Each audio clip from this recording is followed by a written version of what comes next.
যাওয়ার পরে পুরুষ হইলে পরে দেওয়া হয় তারে 5টা কাপড়। কয়টা কয়টা দেওয়া হয়? 5টা। যদি কোনো পুরুষ মারা যায় কয়টা? কয়টা? 3টা। কয়টা? কথা বলবেন আপনারা, কয়টা? বেশি নম্বর আলোচনা করা রাখবো না। সভাপতি সাহেব এসেছেন, মুনাজাত হবে, আর অতিথিরাও রয়ে গেছেন। না জানি কোন সময় অর্ডার আই যাইতে পারে, মাইক বন্ধ করো। জি চলেননি না? না জি। আমার শ্রদ্ধেয় ভাই, ওনার বাড়ির পাশে সেই দিনে মাহফিল ছিল, কথায় কথায় এসে যায়, তাফসীরুল কোরআনের মাহফিল ছিল ওনার সভাপতিত্বে। নয়টা যখন বাজছে, টেলিফোন, মাইক বন্ধ করো, সাউন্ড কমাও, অন্যান্যদের অসুবিধা হচ্ছে। কয়টার সময়? 9টা। 10টা যেমনি বাজছে, টেলিফোন, মাইক সাউন্ড সব বন্ধ করো, মাহফিল বন্ধ করো, বিরাট টেলিফোন আসতেছে, অসুবিধা হচ্ছে।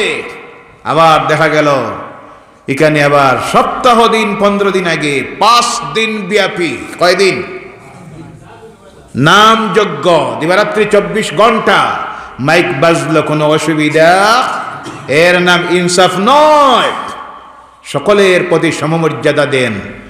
এই সংবিধান এই দেশের প্রত্যেক ধর্মাবলম্বীকে সমান অধিকার দিয়েছে। তারতম্য যখন তৈরি করতে যাবেন, বেইনসাফি যখন করবেন, তখন মানুষের ভিতরে ক্ষোভ আসবে, আর এই ক্ষোভের বহির্প্রকাশ হয়ে যায়, ফিতনা তৈরি হয়। কথা ঠিক কিনা?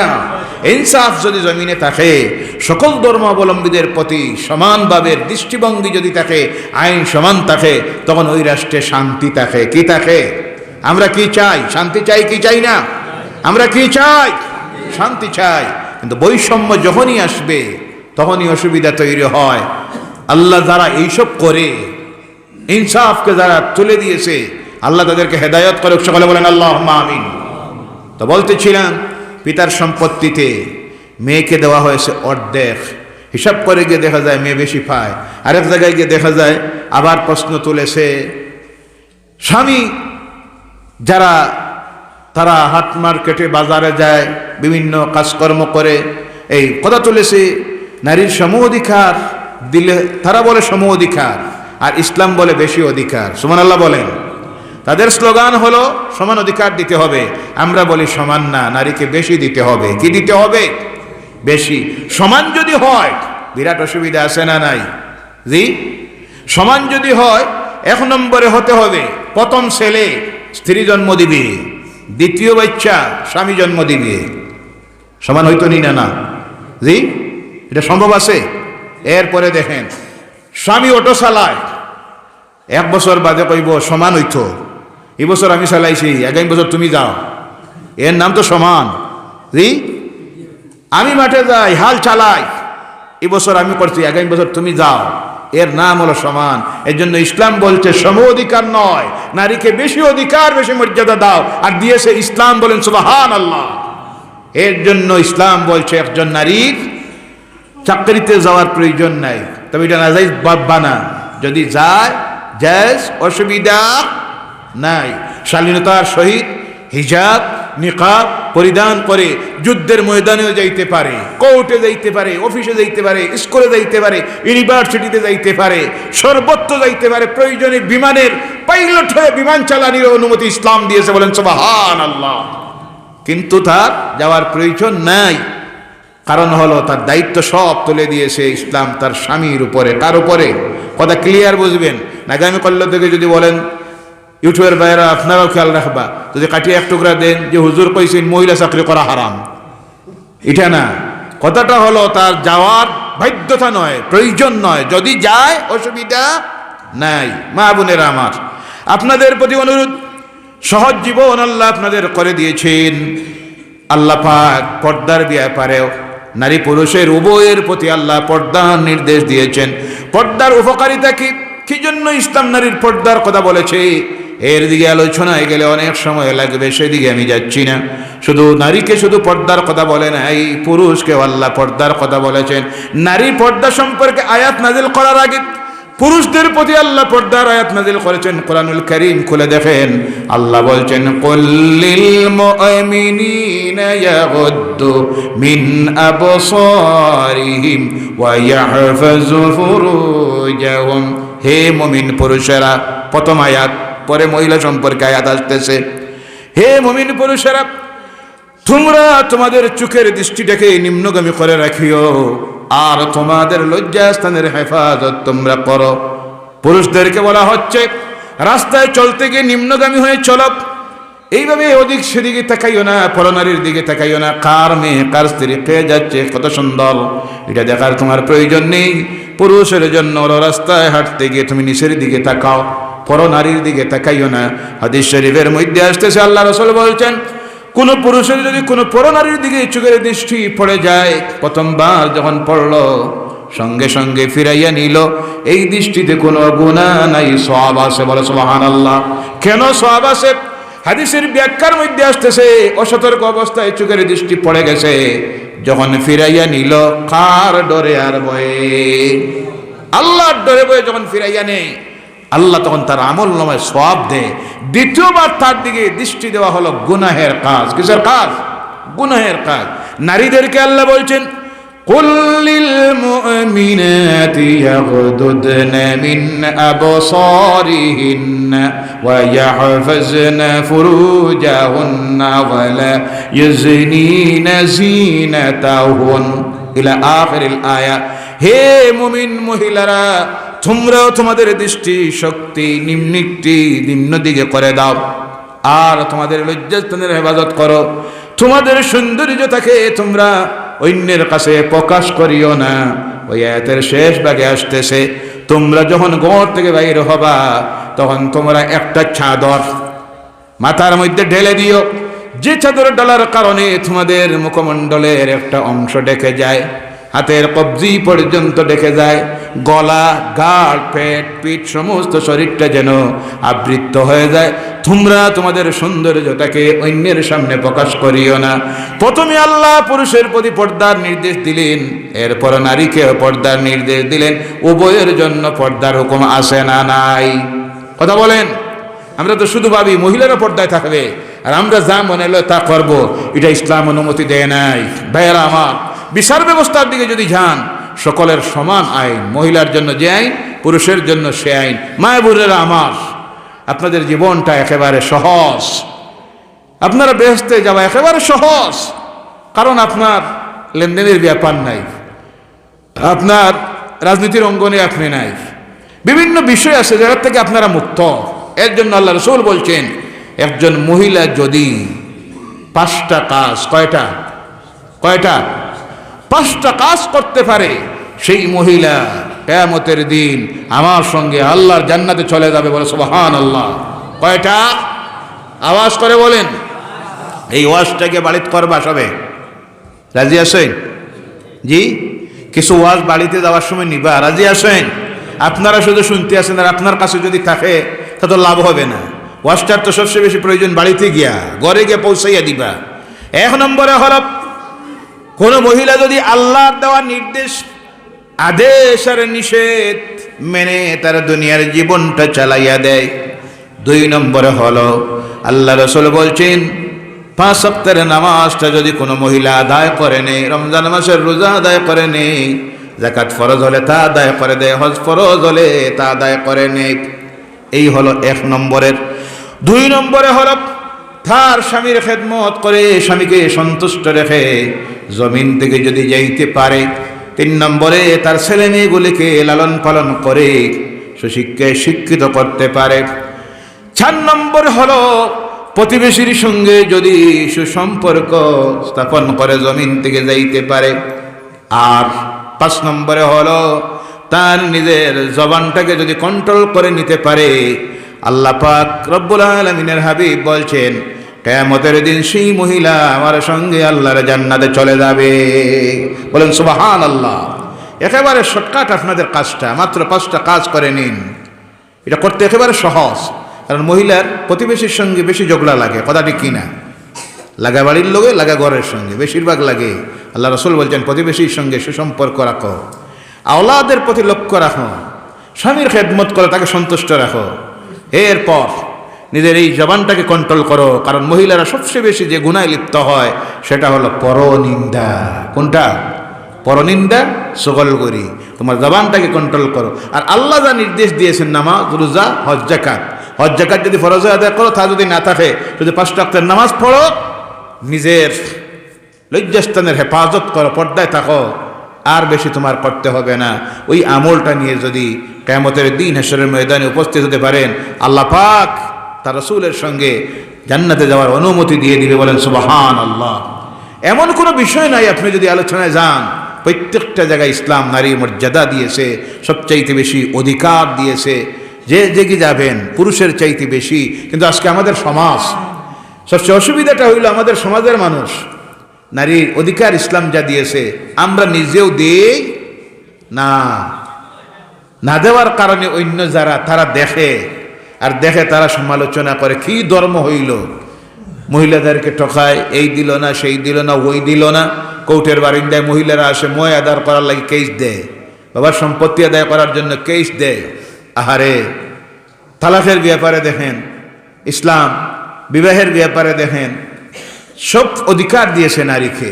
একজন মহিলা তার ইচ্ছায়, অসুবিধা যদি হয়, তার স্বামীর কাছ থেকে সে তার নিজের ইচ্ছায় তালাক নিতে পারে, এই অধিকারও আছে না নাই? ভাইয়েরা আমার, এর জন্য নারীকে ইসলাম যে অধিকার দিয়েছে, সম্মান দিয়েছে, আমরা যেন সেই অধিকার ফিরাইয়া দিই আমাদের স্ত্রীদেরকে, মেয়েকে, মাকে। তাহলে দেখে যারা সমালোচনা করতেছে ইসলাম নারীকে ঠকাইছে, এই সুযোগ তারা পাবে না। আল্লাহ সংক্ষিপ্ত আলোচনার উপরে আমল করার জন্য তৌফিক দেয়। সকলে বলেন আল্লাহুম্মা আমিন। এই ঘর আল্লাহর ঘর, এই ঘরের সঙ্গে সুসম্পর্ক রাখবেন। এলাকাবাসী, মহল্লাবাসীদের প্রতি আমার অনুরোধ, আজকে আমরা ধ্বংস হয়ে যাচ্ছি। যেই সময়ে কঠিন মুসিবতগুলি আমাদের সামনে একটার পর একটা আসতেছে, এই সময়ে যখন আমাদের প্রয়োজন খালেস দিলে তওবা করে আল্লাহর কুদরতের কদমে পড়ে সিজদা দেওয়া, দুঃখ লাগে, আফসোস লাগে। আজকে বিভিন্ন জায়গায় যাওয়ার পর, আজ থেকে 4 দিন আগে আমি উদারবন্দী এক জায়গায় বক্তব্য রাখতে গিয়ে যখন বললাম যে আজকে বিভিন্ন মসজিদে দেখা যায় ফজরের নামাজে 60 জন 5 জন, আমার পাশে বসা ছিলেন একজন মুরব্বী, বললেন হুজুর 4-5 জন না, আমরার মসজিদে ইমাম সাহেব আর খাদিম সাহেব আর আমি মাঝে মাঝে। নাউজুবিল্লাহ বললেন না? জোরে বলেন নাউজুবিল্লাহ। এই যদি হয় আমাদের এই আল্লাহর ঘরের সঙ্গে সম্পর্ক, আল্লাহর সাহায্য আসবে, আল্লাহর সাহায্য আসবে না। এই কঠিন সময়ে আল্লাহর ওয়াস্তে আমি আপনাদের প্রতি করজোরে অনুরোধ রাখি, 5টা ওয়াক্তের নামাজ পড়ুন, জামাতে নামাজ পড়ুন। আল্লাহর ঘরের রিজেক দিন পরিপূর্ণভাবে যদি আল্লাহর ঘরের রিজেক দিতে পারি, আর সজদায় পড়ে যদি আল্লাহর কাছে দোয়া করতে পারি, ইনশাআল্লাহ, বলেন ইনশাআল্লাহ, সাহায্য আসবে কার?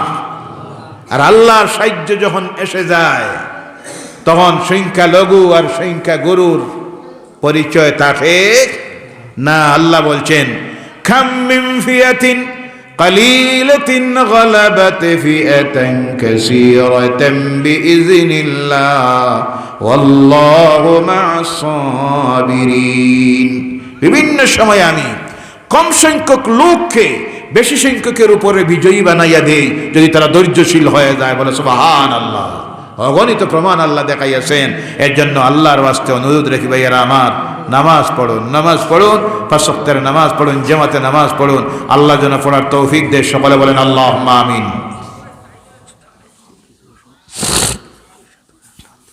সুবহানাল্লাহ ওয়াল হামদুলিল্লাহ, সুবহানাল্লাহ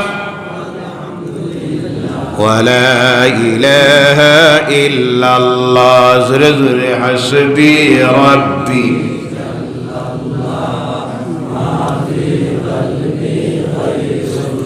নূর মুহাম্মদ সাল্লাল্লাহু, নূর মুহাম্মদ, নূর মুহাম্মদ সাল্লাল্লাহু, লা ইলাহা ইল্লাল্লাহ, সুবহানাল্লাহ ওয়াল হামদুলিল্লাহ ইল্লাল্লাহ, লা ইলাহা ইল্লাল্লাহ মুহাম্মাদুর রাসূলুল্লাহ সাল্লাল্লাহু আলাইহি ওয়াসাল্লাম। মুনাজাতের আগে একটা অনুরোধ রাখবো আপনাদের কাছে। অনুরোধটা রাখতে আপনারা রাজি আছেন? সব রাজি আছেন? ডর লাগতেছে? একটাবার হাত উঠান দেখি, কারা কারা রাজি আছেন? নারায়ে তাকবীর, নারায়ে তাকবীর, নারায়ে রিসালাত। বসে আছি কার ঘরে? জোরে বলেন, এটা কার ঘর? একদিন আসবে যেই দিন গোটা পৃথিবী ধ্বংস হয়ে যাবে, কিছুই থাকবে না। আল্লাহ এই কথা আমাদেরকে সূরা রহমানে জানাইয়া দিতেছেন, কুল্লু মান আলাইহা ফানিন ওয়া ইয়াবকা ওয়াজহু রাব্বিকা যুল জালালি ওয়াল ইকরাম। পড়ুন, ফাবিআইয়ি আলাই রাব্বিকুমা তুকাযযিবান। একদিন সব ধ্বংস হয়ে যাবে, কিছুই থাকবে না, সব ফানা হয়ে যাবে, একমাত্র তোমার রব আল্লাহ রব্বে জাল্লে জালাল ব্যতীত। সেই দিন কিন্তু এই আল্লাহর ঘরকে আল্লাহ ধ্বংস করবেন না। সুবহানাল্লাহ বলেন। কারণ এই ঘরের মালিক কে? এর জন্য আল্লাহর ঘরের সঙ্গে কেউ যদি দুশ্মনী করে, হাত ধরে, এদের পরিণামটা দুনিয়ায় বড় খারাপ হয়। অনুরূপভাবে যারা আল্লাহর ওলিদের বিরুদ্ধে হাত ধরে, ভয় হয় আমাদের যেইভাবে এই দেশে যা শুরু হয়েছে, সুলতানুল হিন্দ যাকে বলা হয়, খাজা আজমিরি রহমতুল্লাহি তাআলা আলাইহির মতো আল্লাহর ওলি, যার এক কেরামত দেখে সেই সময়ের কোন বর্ণনায় আসতেছে 70,000, আর গ্রহণযোগ্য মত হলো একদিনই 7 লক্ষ অমুসলিমের আল্লাহ দিন গ্রহণ করেছিল, বলে সুবহানাল্লাহ। আর আয়না সাগর আজকে সাক্ষী, যার আঙ্গুলের নির্দেশে গোটা আয়না সাগরের পানি এক লুটার ভিতরে ঢুকেছিল। সুবহানাল্লাহ বলেন। সেইভাবে অলির বিরুদ্ধে যদি কেউ হাত ধরে, ফলাফলটা ভালো হবে না। আল্লাহর ঘর, সেই ঘরের কিয়ামতের দিন আল্লাহ পাক এই ঘরটাকে মিলাইয়া দিবেন তার বাইতুল্লাহর সঙ্গে, মক্কার ঘরের সঙ্গে। সুবহানাল্লাহ বলেন। বাইতুল্লাহকে মিলাইয়া দেওয়া হবে বাইতুল মামুরের সঙ্গে। বাইতুল্লাহর সোজাসুজি সরাসরি উপরে যে ঘরটা হলো সেটা হলো বাইতুল মামুর, আর এর সম্পর্ক হলো আল্লাহর আরশে আজিমের সঙ্গে। সুবহানাল্লাহ বলেন। যেখানে বসে আছি এটার সম্পর্ক আল্লাহর আরশে আজিমের সঙ্গে। এই ঘরের কিছু কাম বাকি আছে, যে যতটুক পারেন আল্লাহর ঘরের এই কাজের জন্য সাহায্য নগদে পারেন, বাকিতে পারেন। 100, 200, 500, 1000 করে অনেক কাজ বাকি আছে। তারা আপনাদের কাছে সামান্য সময়ের জন্য আমাকে অনুরোধ করেছেন চাওয়ার জন্য। কেউ খালি হাতে ফিরাবেন না, যে যতটুক পারেন দিবেন, মুনাজাত হবে। আল্লাহর মকবুল এক ওলি, যিনি প্রচারের আলোতে আসতে চাইতেন না। আজকালকার জমানায় অনেক তো আছে, ফিরাকে যদি এত বড় হয়, প্রচার হয় অত বড়, আছে না নাই? পীর সাহেব গড় থেকে বার হইতে ক্যামেরা লগে, জি হুজুর গড় থেকে বার হইতে, এইটাও রেকর্ডিং করে দেখানি লাগে। আহারে রিয়া আর রিয়া। হুজুর ফ্লাইটে উঠিতে, এইটারও রেকর্ডিং আছে, দেখানি লাগে। আসলে হলো প্রচার আর প্রচার চায়, কারণ আসলে কিছু থাকলে তো প্রচারের দরকার হয় না। ফুল যখন ফুটে সুগন্ধ বাইর হয়। সুবহানাল্লাহ বলেন। এমন এক ওলি ছিলেন যিনি প্রচারের আলোতে আসতে চাইতেন না। ওনার সুযোগ্য উত্তরসূরি মুনাজাত দিবেন। এর আগে যে যতটুক পারেন আল্লাহর ঘরের জন্য দিয়ে শরীক হন। আল্লাহ প্রত্যেককে দেওয়ার তৌফিক দেব। সকলে বলেন আল্লাহুম্মা আমিন। তাকবীর দিতে আমরা যাব না, প্রত্যেকের জন্য মুনাজাত হবে, নাম বলা হবে যারা দিবেন। আর মহব্বতে আল্লাহর নামের জিকির করুন। সুবহানাল্লাহ ওয়ালহামদুলিল্লাহ ওয়ালা ইলাহা ইল্লাল্লাহ। সুবহানাল্লাহ ওয়ালহামদুলিল্লাহ ওয়ালা ইলাহা ইল্লাল্লাহ। লা ইলাহা ইল্লাল্লাহ মুহাম্মাদুর রাসূলুল্লাহ। আল্লাহ আল্লাহ আল্লাহু লা ইলাহা ইল্লাহু। আল্লাহ আল্লাহ আল্লাহু লা ইলাহা ইল্লাহু। লা ইলাহা ইল্লাল্লাহ। লা ইলাহা ইল্লাল্লাহু মুহাম্মাদুর রাসূলুল্লাহ। সাল্লাল্লাহু আলাইহি ওয়াসাল্লাম। আল্লাহুম্মা সাল্লি আলা সাইয়্যিদিনা ওয়া মাওলানা মুহাম্মদ ওয়া আলা আলিহি সাইয়্যিদিনা ওয়া মাওলানা মুহাম্মদ। 1-200 করে দেওয়ার মতো সামর্থ্য নাই নাকি কারোর মুনাজাতের আগে? জি দিতে আমার এই ভাই দিতে শরীকুতরা। আলহামদুলিল্লাহ আলহামদুলিল্লাহ। আল্লাহর ঘরের ভিতরে বসে আছি আমরা, যারা দিতেছেন যে নিয়তে দিতেছেন দেখতেছেন আলহামদুলিল্লাহ। আল্লাহ হায়াত দরাজ করে দেখ। আলহামদুলিল্লাহ আলহামদুলিল্লাহ। মুরব্বী সাহেব 500 টাকা, আল্লাহ হায়াত দরাজ করে দেখ। তোমার ভাই ইলাহা ইল্লাল্লাহু মুহাম্মাদুর রাসূলুল্লাহ সাল্লাল্লাহু আলাইহি সাল্লাম। আপনারা অনেক দিয়েছেন, সাধারণত সম্ভবত এই মহল্লার মানুষ বেশি। জি না বাইরে মহল্লার আছেন অনেক? মহল্লার অনেক দিছেন আপনারা, যার কারণে বিরাট কত টাকা খরচ হয়েছে এখন পর্যন্ত? কয়েক লক্ষ টাকা। জি 25-18 লক্ষ। জি 18 হইব, কারণ যে মোটামোটা খুঁটা ফাউন্ডেশন কয় তালা? 3 তালা। আলহামদুলিল্লাহ আলহামদুলিল্লাহ। আল্লাহ কবুল করো। অনেক দিছেন আপনারা, এটা কাজে প্রমাণ হইতেছে। আগামী দিনেও আপনারা দিবাই আশা আছে সময়ে সময়ে। আলহামদুলিল্লাহ। আমার সুপরিচিত মইনুল হক ভাই, খোকন ভাই হিসাবে আপনাদের কাছে পরিচিত, 5000 টাকা দিবেন আল্লাহর ঘরের কাজের জন্য ওয়াদা দিয়েছেন। আল্লাহ কবুল করুক। সকালে বলেন আল্লাহুম্মা আমিন। আর জোরে বলেন আল্লাহুম্মা আমিন। অনেক আছেন 10-20 টাকা দিতা শরম লাগে, গামছা নেই না আপনারা। কমিটি থেকে 2-1 গামছাটা হাঁটাইয়া দেন, যে যতটুকু পারেন 10-20 টাকা 25 টাকা করে দিয়া আল্লাহর ঘরের কাজে শরীক হন। আল্লাহ প্রত্যেককে দেওয়ার তৌফিক দেন। আর মহব্বতে বলেন আস্তাগফিরুল্লাহ। জি